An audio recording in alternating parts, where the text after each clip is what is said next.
তরুণদেরকে সামনের সংসদীয় আসনে নির্বাচন করার সুযোগ দানের জন্য আমরা যে বয়সসীমা সেটি বর্তমানে যে 25 রয়েছে সেটি আমরা 25-এর পরিবর্তে 23-এর যে আমরা প্রস্তাবনা দিয়েছি। আজ গণ অধিকার পরিষদের পক্ষ থেকে আমাদের যে সংস্কার কমিশনের যে রিপোর্টগুলো, সেই রিপোর্টগুলো গণ অধিকার পরিষদ দীর্ঘদিন ধরে আলোচনা পর্যালোচনার মধ্য দিয়ে একটা সুন্দর যেন সংবিধান সংস্কার হয় সেই লক্ষ্যে যে রিপোর্টগুলো আজকে আমরা জমা দিয়েছি। অন্তর্বর্তীকালীন সরকারকে জাতীয় সরকারের রূপদান করে সংবিধান সংস্কার করা এবং সংস্কারকৃত সংবিধান এর অধ্যাদেশের মাধ্যমে সেই সংস্কারিত সংবিধানকে মাধ্যমে আগামীর যে জাতীয় নির্বাচন সেই জাতীয় নির্বাচন অনুষ্ঠিত হবে। আর গণ অধিকার পরিষদের পক্ষ থেকে আজকে সংস্কার প্রস্তাবনা আমাদের দলের পক্ষ থেকে দেওয়া হয়েছে।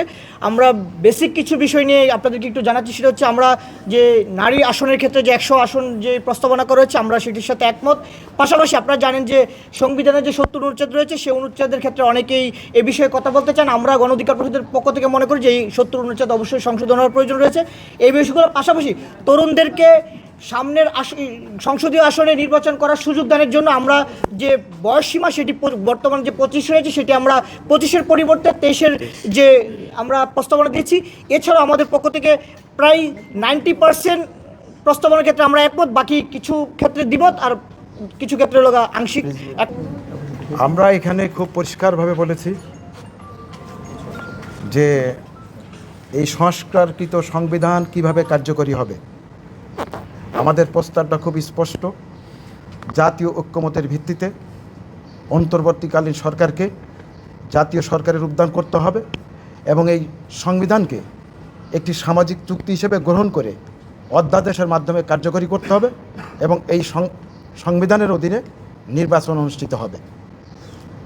দ্বিতীয় বিষয় হচ্ছে যে আমরা রাষ্ট্রের যে মূলনীতির ক্ষেত্রে আমরা যে কথাটা বলেছি, সাম্য, মানবিক মর্যাদা, সামাজিক ন্যায় বিচার, গণতন্ত্র এবং ধর্মীয় সম্প্রীতি। এখানে কমিশনের যে প্রস্তাব ছিল বহুত্ববাদ, আমরা এর পরিবর্তে আমরা এইগুলো বলেছি।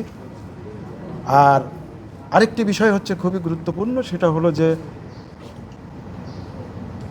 নির্বাচন